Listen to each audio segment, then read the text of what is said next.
大家好，我是陈鑫啊。今天呢，还是给大家推荐一款代茶饮。什么意思？不是光让您喝茶啊，比较适合那种叫久咳不愈的患者啊。这种咳嗽呢，在中医里叫风摇钟鸣型的咳嗽，一般指的就是咳嗽的时间比较长，而且咳嗽的声音比较响亮的咳嗽。如果您家中也有类似的患者，可以试试做这道代茶饮来调理。一看见这3味药材呢，就特亲切。为什么？我小时候经常喝，就我小时候先天这个肺就弱点为什么呀？就我母亲怀我的时候，就是肺气弱。所以大家记住，只要以后说这孕妇有什么病，她的孩子到时候生下来以后就容易得什么病。就这小茶方呢，还有一小故事，什么呢？当年我姥爷90岁基本上就临走的时候临终的时候，已经其实不认人了那时候已经都弥留了。但是呢，有一老患者带着他孙子找我姥爷说：“哎呦，让老爷爷摸摸手吧。”结果我姥爷这手这脉一搭上去，当时就说了这么一句话：毛根杏仁薄荷汤。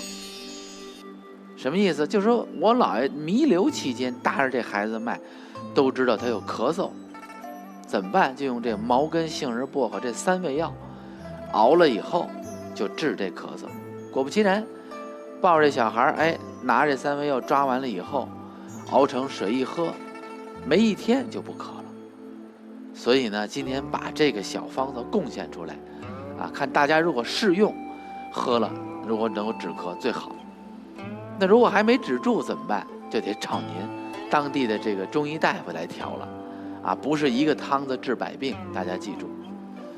首先我们看一下今天我们用到的哪些药材。第一，毛根5克，偏甜；薄荷和杏仁各10克薄荷大家知道有挥发油，这薄荷叶疏风清热解毒利咽是散外风常用的药。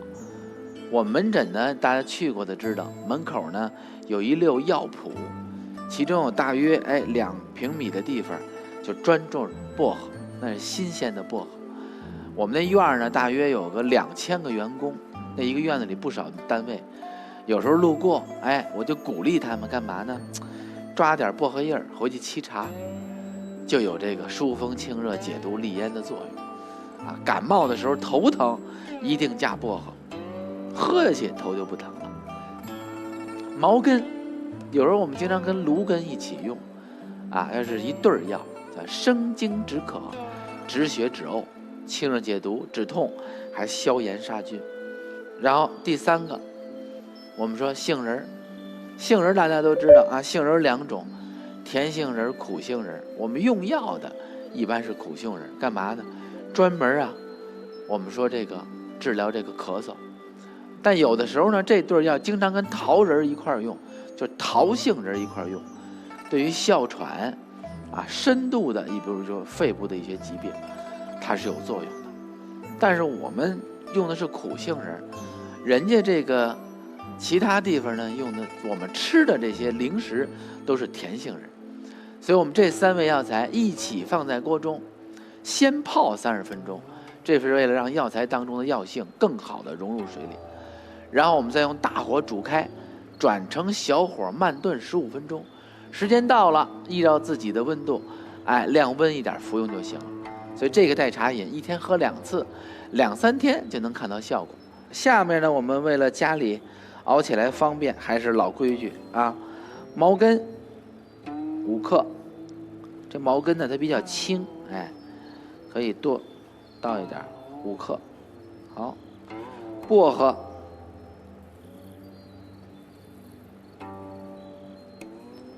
杏仁这个就比较沉一点。